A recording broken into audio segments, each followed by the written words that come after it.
take a moment to thank the audience for coming out today and go over a couple of ground rules.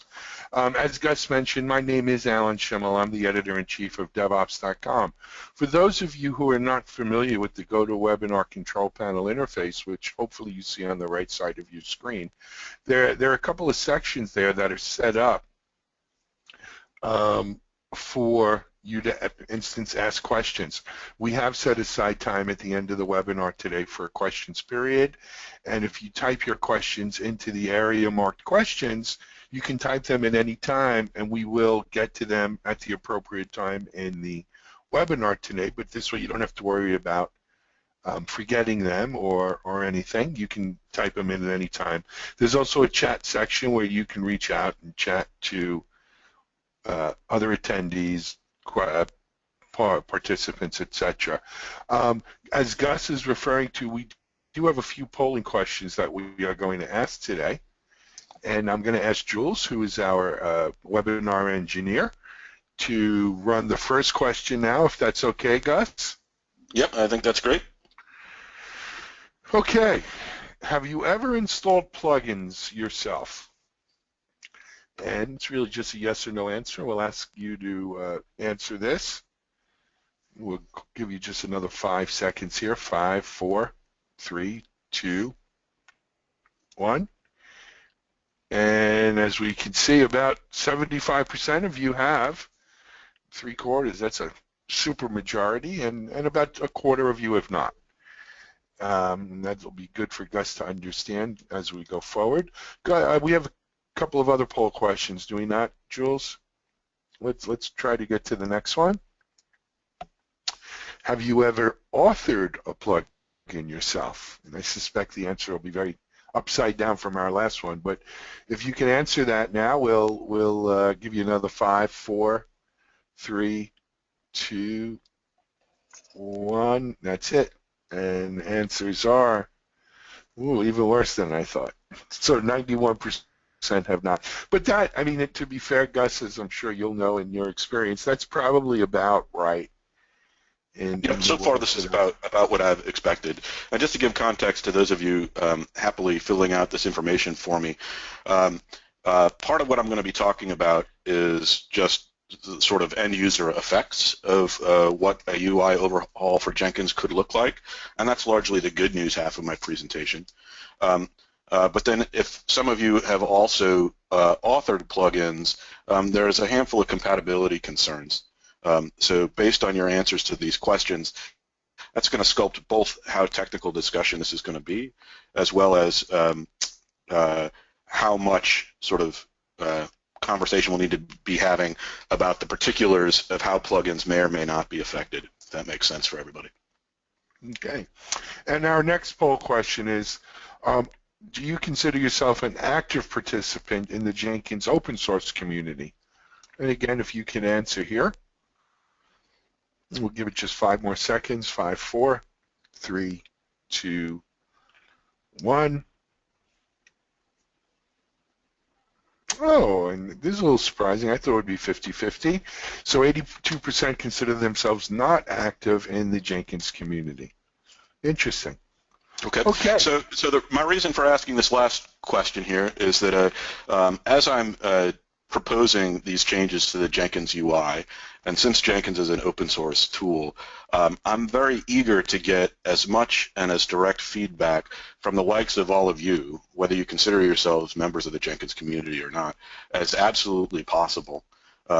So if at any point during the show, I think Alan can see your comments and questions coming in, please feel free to basically heckle me. I got Alan here to be my shield, so he can deflect things, but I'm looking to get the tenor and pulse of users of Jenkins about their feedback about what's right and what's wrong about the Jenkins UI today, and then also, most importantly to me, what's right and what's wrong about the stuff I'm going to be showing. So I think that's it for our polling questions, so I can bust into the meat of the presentation. So normally, as I said, this is a juice presentation, and I've shamelessly amended the slides from that presentation for this one. And in that presentation, I have a very loyal and awesome coworker who works with me, Tom Fenley. He is an incredibly smart guy, started his own company, writes really good software, is frankly a genius, but he is not here. He is in Ireland.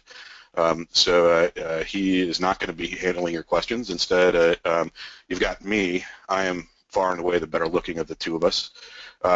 I have really a degree in art, and that's largely my background. But I have been doing computers for 20 years now, particularly user interface. And I've worked for a wide variety of companies, and I'm going to show you my work. So you don't really need to know a whole lot about my resume. You're going to see my work, and you're either going to like it or you're not. Since Tom's not here, I want to do some of my own shameless self-promotion, especially for you all who are participants in the community or even thinking about being a participant in the community. It's really not hard. If you have an IRC client, you can just go to Jenkins in IRC, and I will most likely be there. I'm somewhat new to IRC myself, so it's kind of strange to me, but it's a good vehicle for conversations and group feedback. I'm on Twitter. I'm Gus Reber, and I'm also on Google+. So this is how you can get a hold of me. If you need to really reach me immediately, my mom's phone number is at the bottom. She gets cranky sometimes, so just know what you're going to get when you call her. Okay, so to make sure I stay on target, I've got a bit of an agenda here. We're going to go do a quick history of the Jenkins GUI. Then we're going to talk a little bit about things that Tom and I have already gotten into the product, and this is where I'm going to kind of blaze through things because I really want to get to the sort of futures demonstration. The Jenkins job configuration page is a big piece of emphasis of what I'm working on. The next piece that I want to show is revisions to the plugin manager and the management system, you know, how you pick your plugins, how that magic happens. And then finally, the latest and newest piece, I've got a little workflow builder demonstration that I'm hoping to show, and you guys can tell me if you think it makes sense or doesn't make sense. All right, and so then the big takeaway I'm hoping you all get out of this is that the GUI and even the Jenkins GUI can actually be helpful for you doing your job, not just a hindrance, something that kind of gets in your way. So hopefully that all fits and makes sense. And so into our brief history of Jenkins. So way back towards the beginning of recorded history, people started writing things down, which is what made it the beginning of recorded history. And you may not have thought about it this way, but as soon as you're recording things, that's in a sense kind of like a program. And those programs have bugs in them. So shortly thereafter, KK invented what was then called Hudson back in 2005, and it looked roughly like this. Then in 2011, probably the most tumultuous moment in Jenkins' evolution was the split from Hudson, and in 2011, that's what happened, and then the UI looked like that. And now most recently, the UI looks kind of like this, a little different, but if history tells us anything, it's that things don't really change a whole lot, especially not in the Jenkins UI. So, so Tom and I have wanted to address this head on. So the first kind of things that we did is we went and looked at what was there now and said, well, what can we do in a short window of time to start making things better? So one of the things we thought was, well, we can try to start making some of the UI responsive. We can use divs instead of HTML, HTML tables, and we can use CSS instead of just embedding images right away, and start to kind of try to give it a little bit more of a modern look. But the most important caveat to that work was we needed to make sure that there were no plugin disruptions. So that's made for somewhat limited results in the early going. So what we learned, CSS modularization is going to be important. Ideally, you should be able to skin Jenkins with just a change of the style sheet and get a fairly dramatic change in how it looks and works. But in order to do that, the page structure needs to be different. So right now in Jenkins, a lot of the page structure is driven by flat tables in the DOM structure. And if you know anything about HTML markup and modern web design, you know that that is not hugely flexible. So we're trying to take a step back from that, transform the DOM into being div-based, and so we can plug in newer and better elements. Along with that, there is a JavaScript issue. Jenkins today runs on prototype.js and Yahoo UI for its front end, and a little script file called behaviors.js. These files are a little bit antiquated in their approach, so we want to figure out how we can preserve that existing library layer and still have modularization that will let us get to the sort of new and more evolved JavaScript libraries. Okay, a lot of technical mumbo jumbo, but the moral of the story is, as we unravel that, we're hoping for a sort of new dawn to how our Jenkins UI works. Get a better approach will lead to better fruits. So here's where Tom would tell you in a little bit more depth about how the modularization is going to work. This is the CSS modularization using less. That allows you to parameterize elements of your CSS for easy namespacing so that your plugins don't necessarily clobber somebody else's plugins. But most importantly for the stuff that I'm going to show is it opens the door to using jQuery, which I know isn't really the bleeding edge anymore of web layout, but is a substantial sort of generational step forward over where the Jenkins UI is today. Okay, so here is the old stuff. We're going to skip through that, and we're going to get into a more modern demo of what the Jenkins UI could look like. Is the presentation available for download? I'm seeing that one coming through here. So the presentation will be available to download. Most of the presentation, though, is actually going to be demos of sort of quasi-working code. And we're still eager to get a war out for that so that you could demo and play with it as well. But we have not yet jumped that technical obstacle. Is that clear, Alan? Is that a good answer to the webinar question here? I think so. And feel free to let me know, Alan, as well, if it feels like I'm racing or not giving people enough time to jump in and sort of take assessment of what I'm throwing at them here. Okay. So I think people are on with us, Gus. I'm looking in the question section and answering those we can as we go. But yeah, no, keep going. Okay, great. So here we have a sort of first page of what a new Jenkins UI could conceivably look like. So on a first page level, you know, there's not a lot of technical stuff happening, just a cleaner introduction to the product. So there's not a huge difference to how Jenkins is now, except that some attention and detail has been paid to actually making the layout seem welcoming and hopefully you find visually appealing. I would say at the moment, the existing Jenkins startup experience is a little bit on the sparse side. So here, nice lead in, some white space, we can create an item.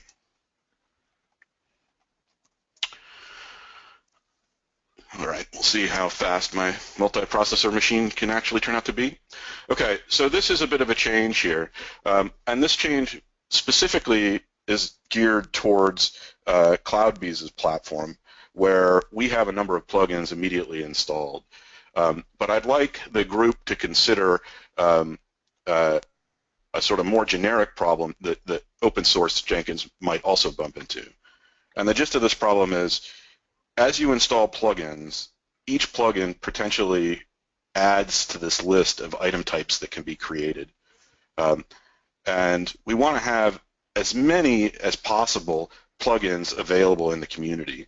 And we want them all to work smoothly, but we don't want to generate lots of litter in the user experience. So, so that seems to me to indicate that a nice possible solution to selecting your items is to give them some sort of categorization and make that categorization more visual.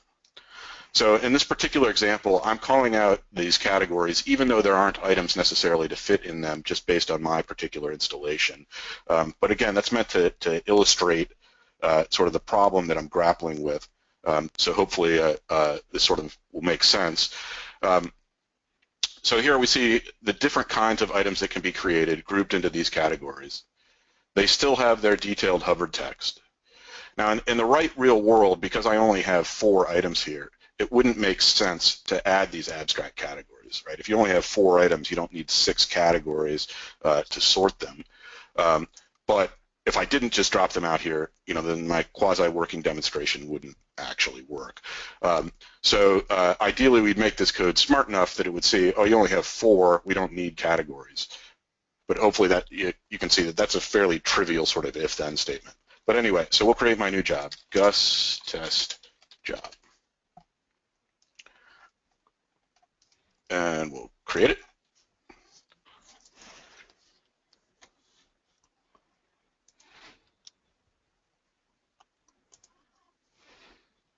Okay, so here we have the create and configure form input. So if we compare this now to the current guy, new items,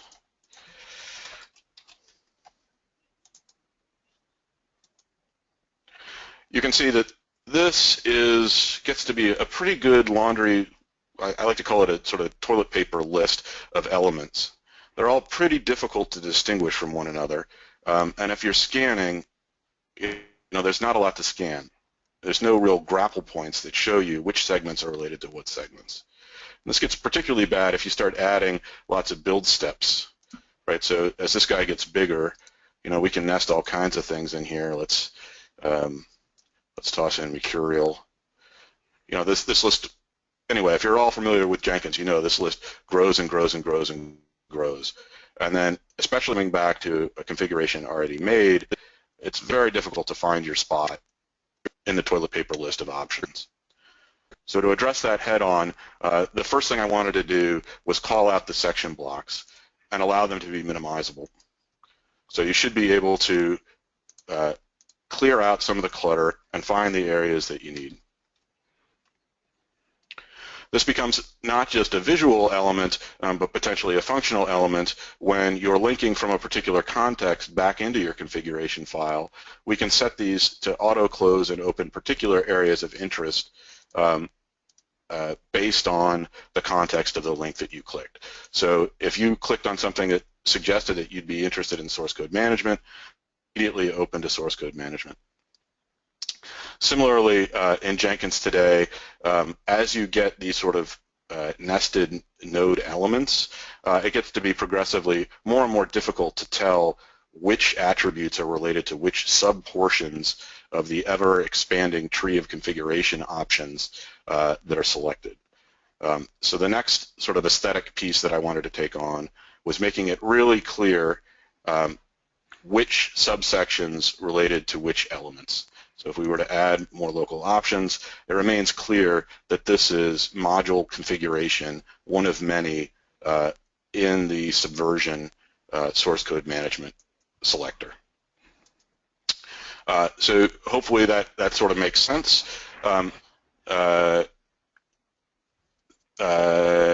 And makes sense as well as an initial strike point for where to start trying to clean up and comb through the Jenkins UI.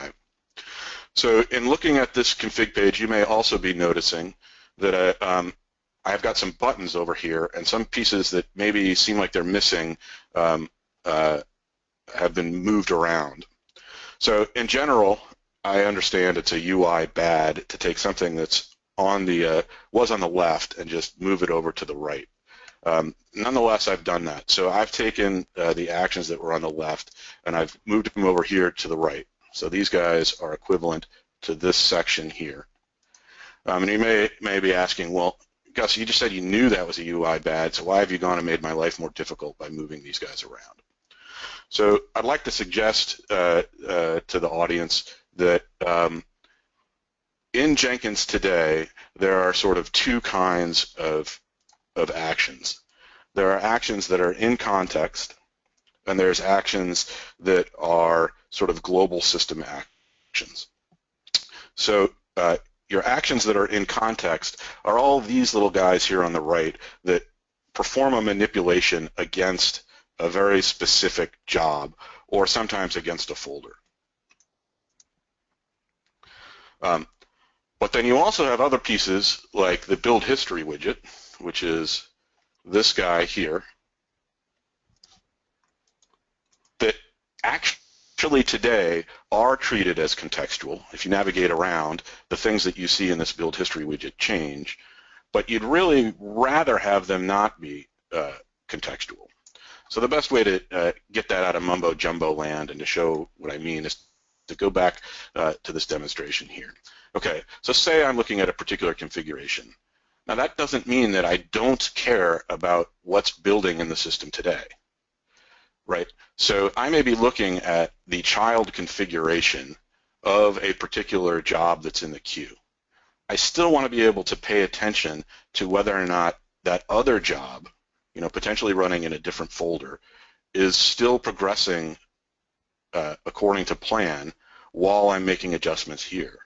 And in fact, if something's going on here such that one of these fails for some reason, especially for a configuration reason, and especially if it's an integration job, I might very specifically want to be on the configuration that is different in a different context from what is actually building and executing now.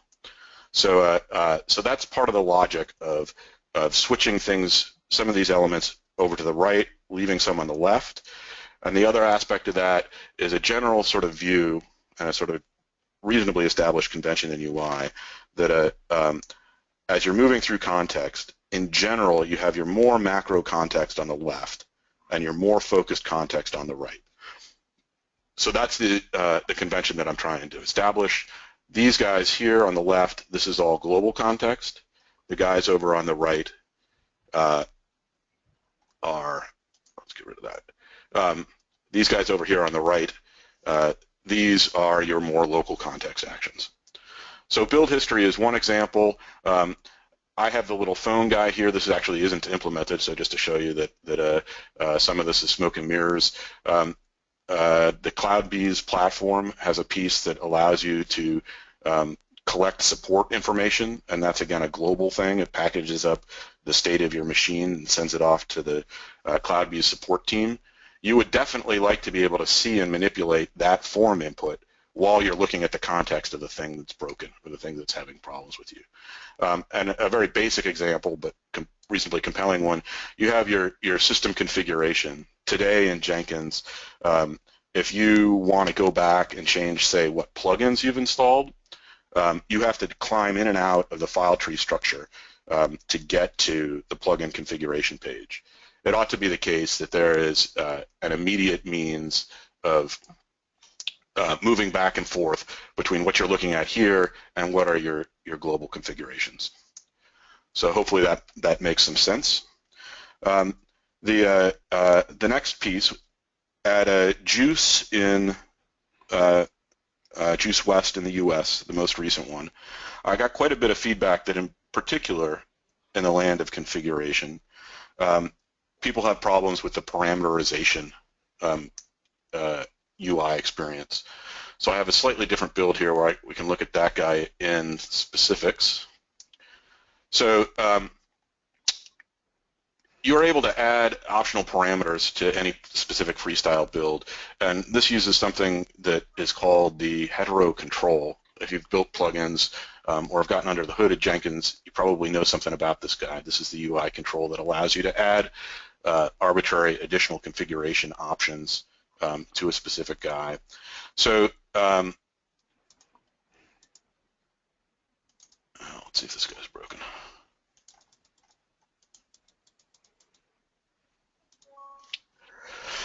So this particular input mechanism, a general sort of notion of parameters, would suggest that these guys ought to be fairly sort of clean and compact. I tend to think of parameters as being sort of straightforward name-value pairs. But what will end up happening in the Jenkins configuration today when you go to add a parameter, advanced options, let's see if I can even find it. This build is parameterized. There it is.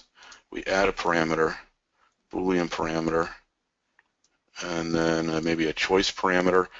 These blocks, if you use parameters, there's a good chance that you have 4 or 5 of them. And as soon as you have 4 or 5, your screen is going to be completely consumed exclusively by the parameters. And really, I would think these are not necessarily a huge portion of your build configuration. They're not nearly as major as, say, the testing steps that you want to have associated with this build, yet they're going to consume your entire real estate. So as an immediate address to feedback from Juice, I wanted to take this and see if we can get this in a more compact form. So here, some of these guys are a little bit more complicated than others, but I wanted a way in which you could see, okay, these are just parameters, and we can pack these in nicely such that each one is clearly its own element. You know, they're reorderable, their state is clearly depicted, and you can fit them right in there, and they won't occupy your entire screen just for 4 parameters. So I wanted to highlight this guy as a specific fruit of, you know, if you've got pieces of Jenkins UI that you hate, I'm very eager for you to send them along. I will take a stab at them. You may or may not like the results that I produce, but that will lead to progress because I will show you again, and then you'll tell me you still hate them, and we'll iterate, and we'll keep getting this guy better and better. All right, so there's the parameterization. All right, so now on to plugin management. Okay, so today, you know, part of why I was asking as well, who's installed plugins. If you want to add a plugin to your Jenkins, I suspect that the way in which you do your plugin research is just straight through Google. You don't really go to jenkinsci.org. I mean, you probably will end up there, but there's nothing really on jenkinsci.org that helps you compare plugins to one another. You just have to know the name of the plugin, and then you can read a little description of that plugin. Or you know, you Google to it, you hear from a friend that this or that plugin is good, but there isn't really a definitive place. There isn't like an Amazon of Jenkins plugins or even an app store of plugins. So I wanted to bring that experience both into the product and potentially to jenkinsci.org while still maintaining the same functionality that's in the product today that allows you to manage your plugins that are installed. So here's a more detailed example of how this might look. So first off, I have a notification, same as today, that I have some number of plugins that need to be updated. So I could just click one button and install them all and be done with it, or I can switch here and view the selected ones. So let's do that. So when I view the selected plugins, this view changes. Notice now I'm in my updatable plugins, and here I see just the plugins that need to be updated.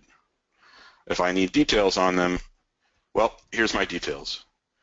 It gets the full collection of information from jenkinsci.org, but shows it in the context of my running app.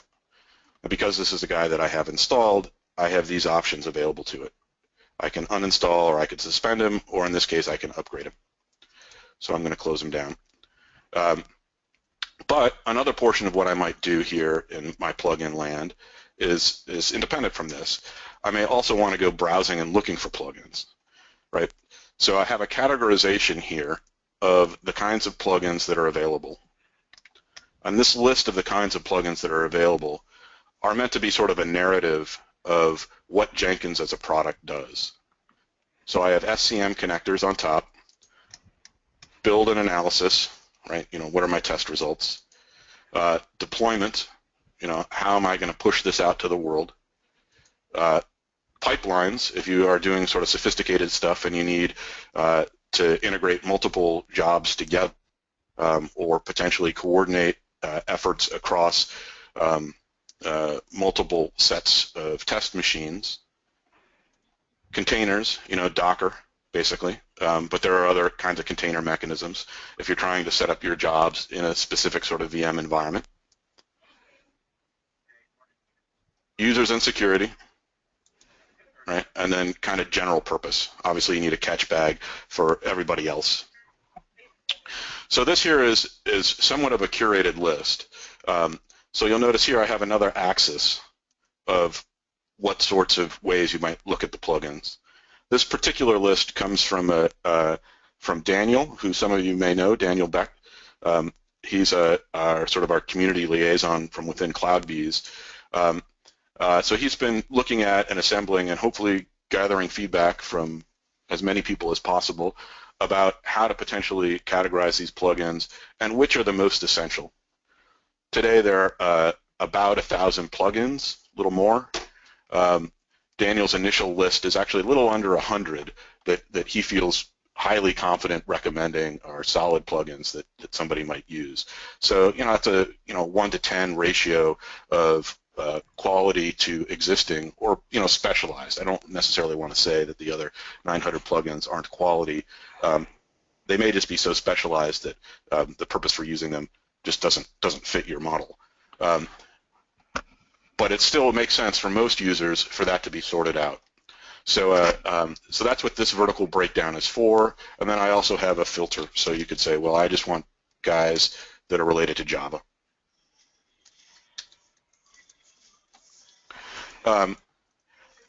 Now this also has an axis of sorting, so if I want to see everybody by ratings first, say, I can see them on top.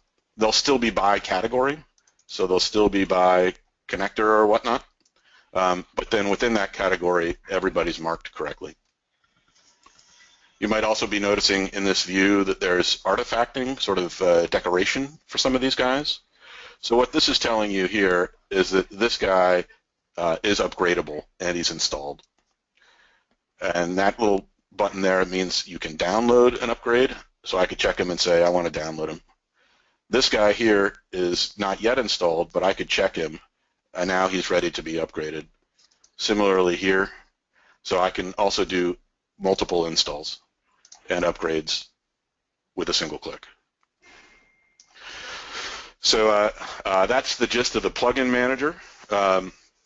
And so the final piece that I have for you is far and away the newest, and it's, I have to say, likely to have bugs in it because I've written most of it, and that's not necessarily the greatest sign, but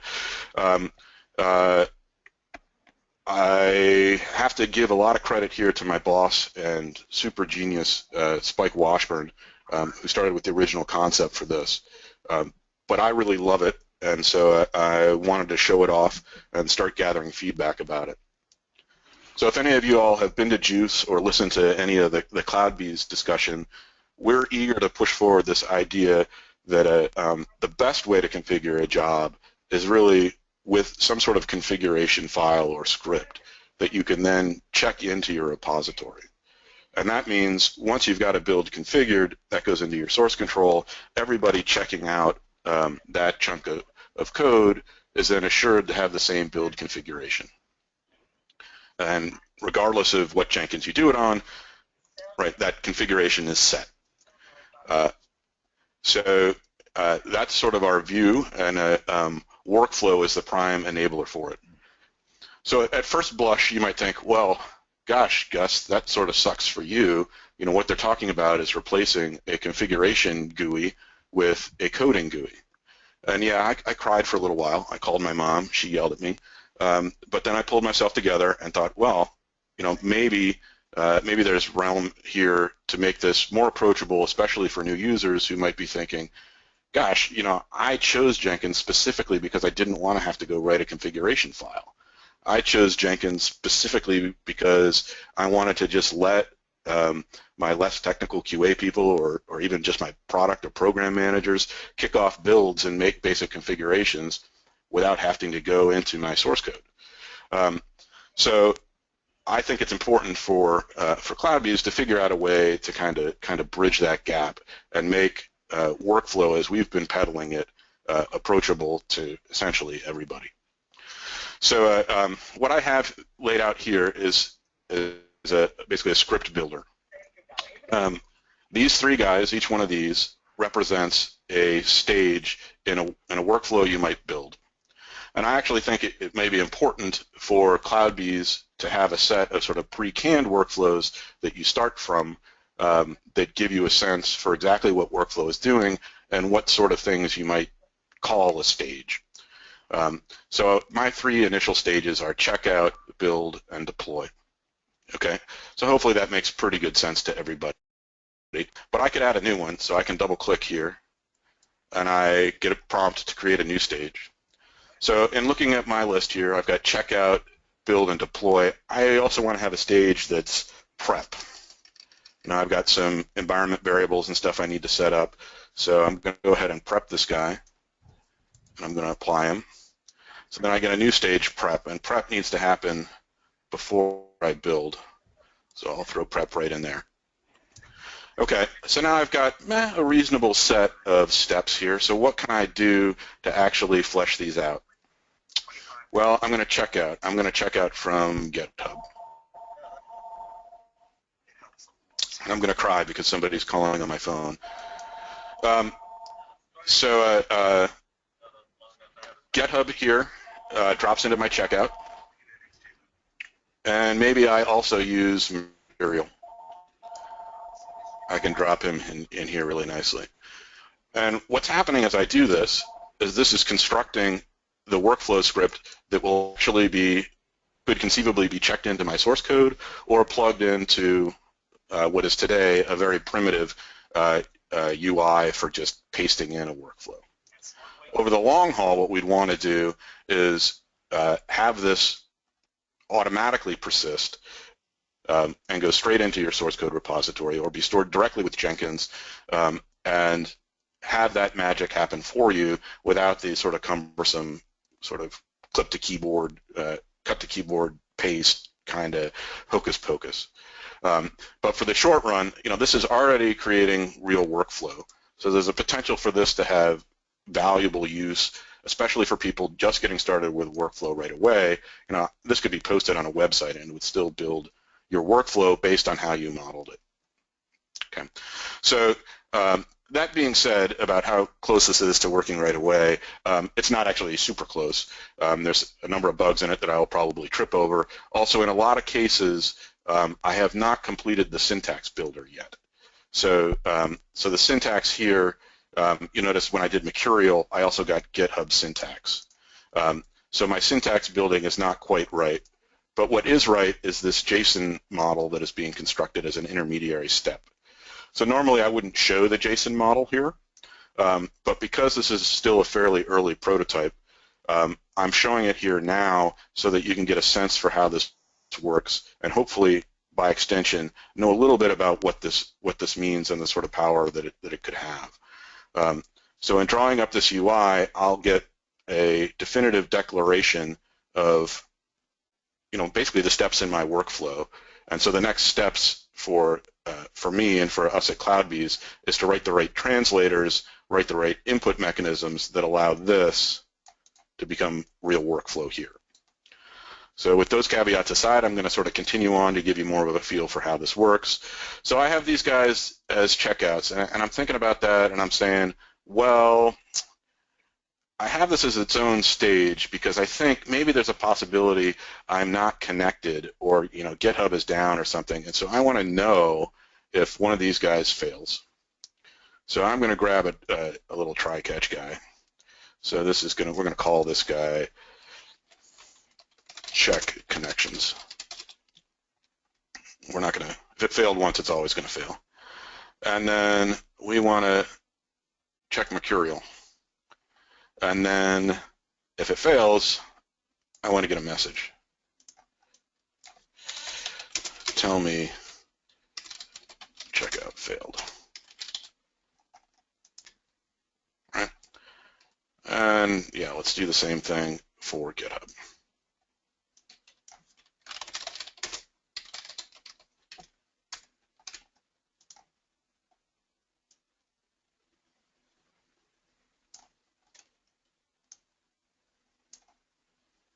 Okay. So here again, you'll see this is, again, spots that aren't done. Normally, there'd be specific parameters for sending an SMS, like what message am I going to get? What are my credentials for connecting to SMS to broadcast this message? So this would be, to be fair, this would be a bigger form. There'd be more steps to fill out here, but to give you the impression of how this looks and to create the illusion that it's super duper easy, at the moment, it just has 2 steps. Okay, so this guy starts to fill out, I've got my checkout step. Okay, great. So then the next thing I'm going to do, and we may as well try catch it, I'm going to throw in, set some parameters, right? So whatever this is going to be, another shell script to set parameters, and then I'm going to be messaged if something goes wrong. Okay, now we're getting to the sort of meat of it. Now it's time to actually build this guy. I've got my bits, I've got my environment variables set up. So let's see. Well, to build it, again, we'll do some sort of try catch. I will message myself if it fails. And we've got two different code bases, so we'll do this and that. So we've got two different build steps, and that's going to happen. But now as I think about it, well, I want to build these guys in parallel. I want to kick them off at the same time. So I've got a parallel step. So I can apply him, and I can do one shell to build one job, and another shell to build another job, and then he's going to go into my try-catch. All right, great. So my first build happens, and I want to set a checkpoint on this guy too. So I can set a checkpoint in a number of ways. One way is to just drag in a checkpoint, but the other thing I want to do is I want to associate this stage with a particular checkpoint. So I can just go and make the stage a checkpoint. So now he's a checkpoint. So on the next bit here, so I'm missing a step, so I want to have test. Let's go do a test. Notice that I am suggesting names here for these stages. Now, it's not dictatorial. I can type in whatever I want here because I don't want to presume to know how everybody's business works. But what is helpful is if these stages have uniform names across your build environment, then it will become possible on the sort of auditing and reviewing your environment end of the GUI equation to compare all of your test stages to all the other test stages. And the most common case would be your production environment, right? So Jenkins knows a decent amount about what code went into your production environment. But today it's very, very difficult to go ask Jenkins, give me all of my production environment and tell me who is the last person to check in on all the failing ones in my production environment. Because there's not really a concept of production environment. Well, with workflow, you could create a uniform stage called production, and then you could do queries against production to find out what the status of production is, even across various projects. And again, that becomes possible, or sort of most accessible. I mean, everything's possible, but it becomes most accessible if you have some sort of concept that is uniform across your various projects. And so that's why I'm throwing down a suggestion for stages here. As well as if you're a new user, it's helpful to know what these things are meant to be used for. So I'm going to add this next checkbox here. I'm going to say this is also a node. So this is what's going to make this stage particularly interesting. Not yet implemented. When I click this checkbox, when you create something that's a node, there's a whole set of attributes that go with it. Mostly, what label of slaves do you want this node to run against? So now that I'm getting to my test stage, I want to offload this from my builder. Right? I want my builder to build and get free as quickly as he can, and that's pretty processing intense. And then I want to get to testing, which is also processing intense, and I don't want the two to gate each other. So I'm creating this guy as a new node. So we'll apply him. He gets a new artifact here saying that he is, this stage is also a node, and he's retriable. We'll move him up to here. And so now here is my test box. So again, I will probably want to do some things in parallel. I will probably want to do a shell script, and that shell script is going to build my first checkout, and then or test first checkout. So maybe this guy is smoke test.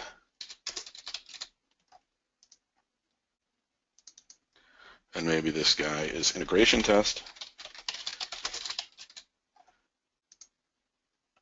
which reminds me that I also needed another build to come in here, and I need to make sure that these guys share their stuff correctly. So we want to get a build job in here. And this can be a job from Jenkins.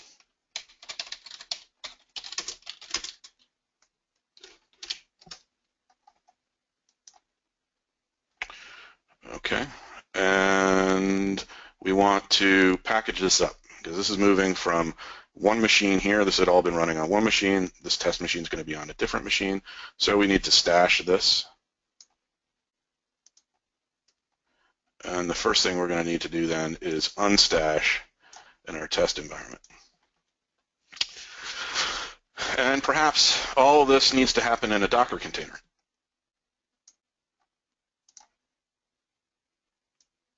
But still in parallel.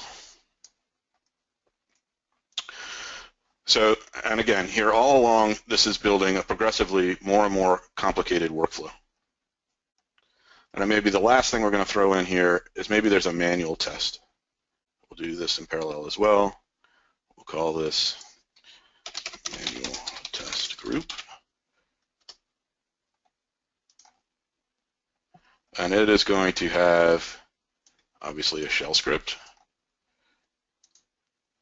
And then we're going to put a wait for check. Again, so the idea here is that with this style of UI, we could build fairly complicated workflows with a pretty simple and well-trodden metaphor for how I move around through nesting operations. So again, pretty excited about this as an approach. And my hope and belief is that if we can get this refined enough, there's some ways in which this might also work quite well for a freestyle build and also provide an alternative to the standard form configuration input mechanism that exists today. So again, this is all sort of brand new, straight off the presses.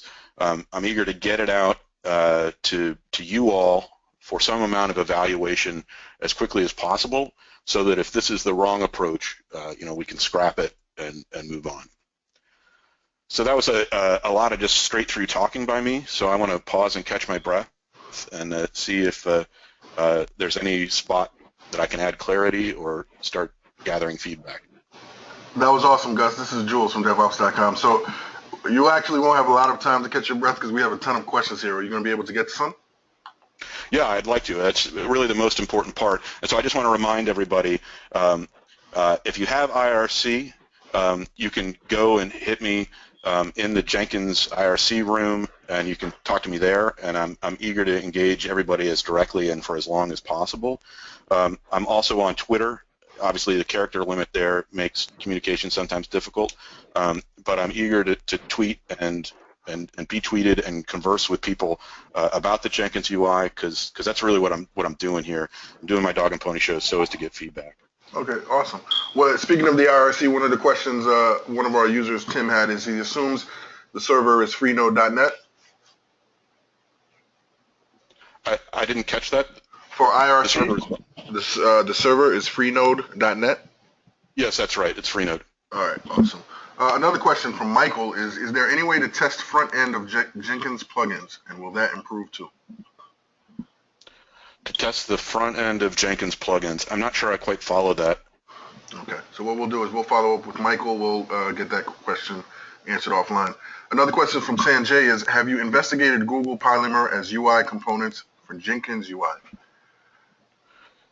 Google Polymer. I have not. Okay.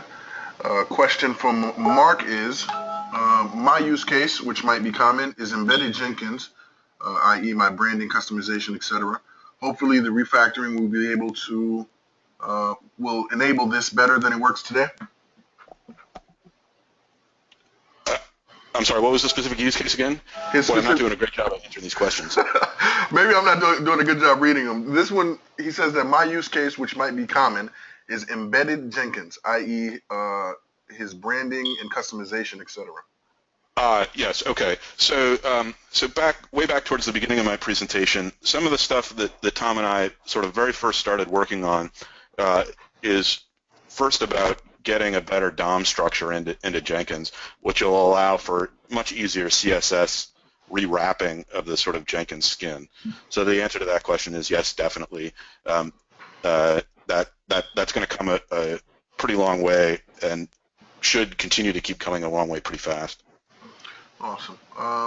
The next question is from Mike. Can the create item screen be configurable? The create items page. So that was the very first step where I added sort of the categories for the item types that can be created. Yeah, that question came in pretty early. So hopefully the answer will be yes.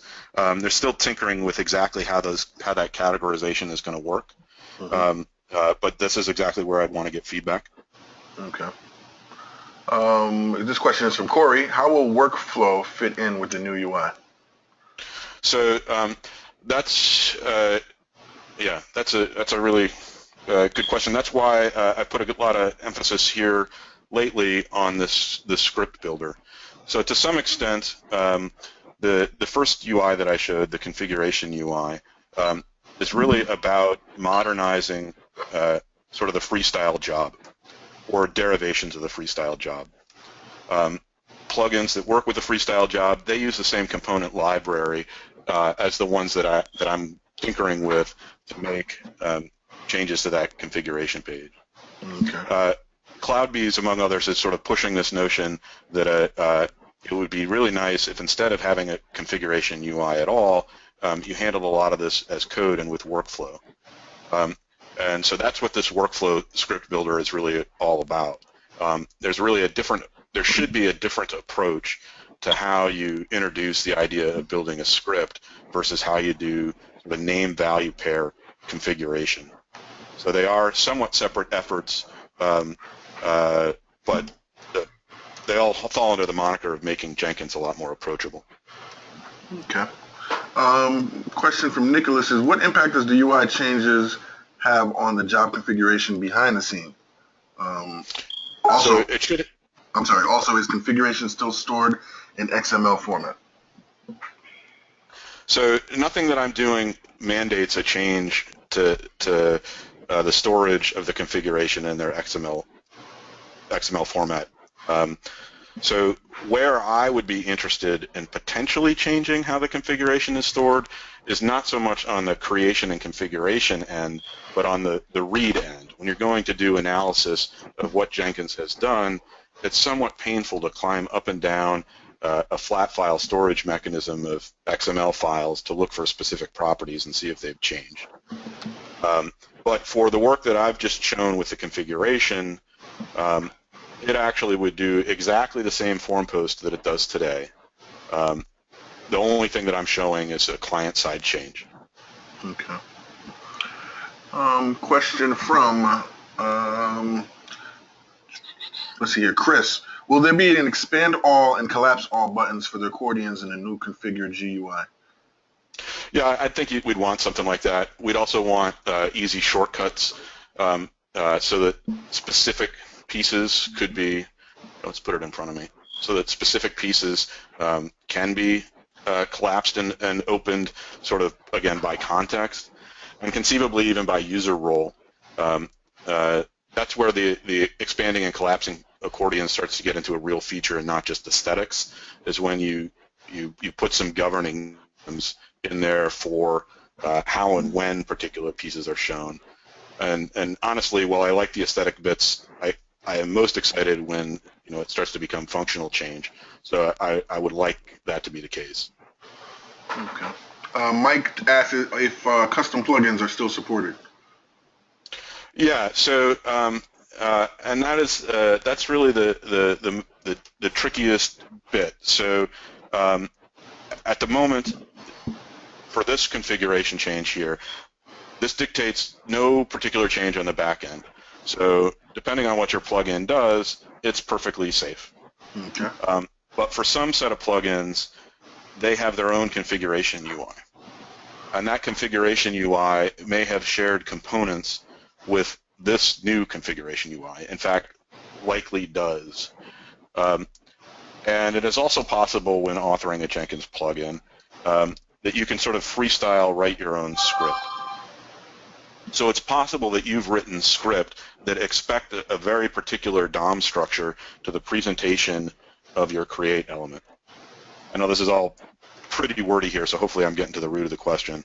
But whenever there's a DOM change, that does present some risk to all plugins that have a GUI element.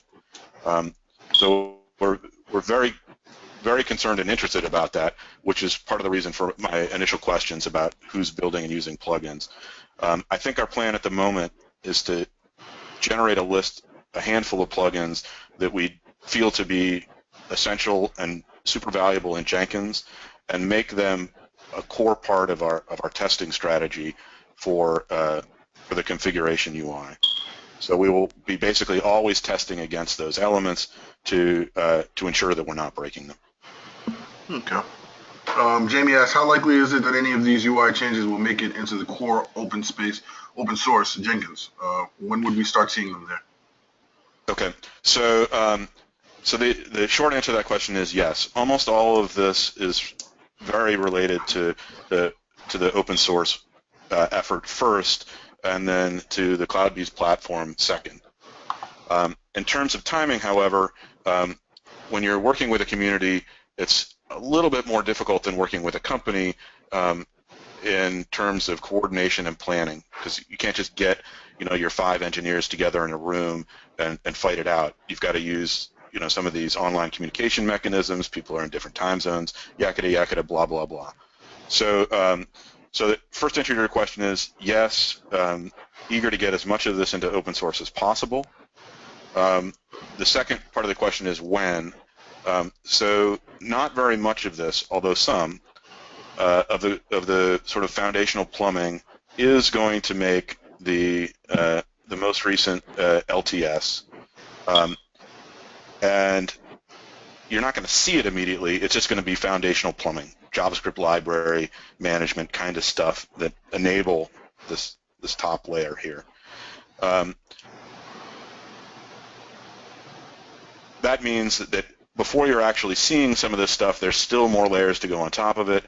I suspect we're talking about maybe a year away before this starts making it all the way into your LTS. However, what we're also trying to do in a shorter time frame is get preview wars available for you to download and play with. We won't be embracing them as the official LTS because of the plugin breakage problems, but you'll be able to download it, try it out, see if it works with your plugins, and send me hate mail. Okay. Another question that just came in is when can we? It might be related to the previous one. When can we start using a development build of this nice UI? Yep. So that's exactly that's the same question. Yeah. We're trying to get that together as quickly as possible. There's a host of challenges, but hopefully soon. Okay. Sorry about that. So Jirish asks, what is the difference between Ant and Jenkins? Between Ant and Jenkins? Correct. Gosh, it's been a long time since I've used Ant. Ant is pretty limited in what it does. Ant just does sort of the build construction. Jenkins gives you a whole ecosystem where you could plug in Ant to basically be your build wrapper, and then you can get you can integrate reporting and messaging back into it. So I hope I'm answering in the right direction of that question, but I don't know enough about Ant to give you more than that. Okay. Mike asks, can the flow control items be configured / added also? So how that would work, initially the way it would work is I would just give you a handful of flow control. Longer term, plugins, that would be the extension point for workflow. So whereas today, when you write a new plugin, if you need configuration information, your extension point is through the configuration UI, that first big form input that I showed. for workflow, your extension point would be you'd add a DSL and you'd give it a little icon, and it would show up in that palette of tools. So so maybe you'd write a plugin that was a new flow control option, and then when somebody installed that plugin, that would register a new button. Okay. Would the workflow builder still rely on the support from plugins to build pipeline steps? We cannot use workflow successfully today because there's no Groovy support for the promoted builds plugin. Could this new builder work around that constraint? So maybe getting out of my depth a little bit here. So as long as I have a syntax translation for a button into a sort of script shell, then I can generate script. So if you notice, as I built this guy, most of my guys everywhere, I'm just like, well, that'll be a shell script. So this block can really be anything that you want. Okay. And similarly, I could have done a workflow script, so you could write Groovy right into this block. So in terms of the helpfulness of it, there's not a huge amount of helpfulness in just a big block that says dump your workflow here. Obviously, we could just have a big block and you could just write it all from scratch. Okay. So what's the moral of my story? It can handle it. It won't necessarily help you with specialized syntax until there is a DSL translator and a button. Okay. We're running short on time. Actually, we're a little bit over, so I'll just ask one last question. Nicholas said that he was interested in seeing, and myself as well, seeing the list of the 100 plugins that you mentioned by Daniel. Perhaps that's something that you can provide offline. Yeah, well, I don't want to overly put the screws to Daniel because he's not here. I mean, that's kind of exactly what I want to do. He's kind of getting that list together. He's going to present it to the community. Okay. I don't think he has yet. So I put enough screws to him. Okay, sounds good. Gus, where can they reach you? What we'll do is we'll populate all the questions that we haven't gotten to. We'll send you those as well. But where can somebody reach you, either online or via email, so that they can send you more questions? Yeah, you can send emails directly to me at greber at CloudBees. There's also Google groups. There's a Google Dev list and a Google users list. And let me get that URL. I'll throw it in the chat window. Groups. And I frequent these lists as well. I'm on Twitter. You can tweet me. Gus Reber at Twitter. And I'm on IRC. So if you go into the Jenkins room on IRC, most of the time I'm there. Okay. Or if I'm not there, you can tell Daniel or KK to get me, and I'll be there immediately. Awesome. So on behalf of Alan Schimmel and the rest of the team at DevOps.com, we appreciate everyone coming in today. Thank you for your time. Thank you for your time, Gus, and hopefully you'll come back for another webinar. Yeah, this is great. I appreciate it. Thank you. And thank you also to CloudBees/Jenkins. Again, the slides and recording will be available within 12 to 24 hours after today. Thank you so much. This is Jules from DevOps.com signing out.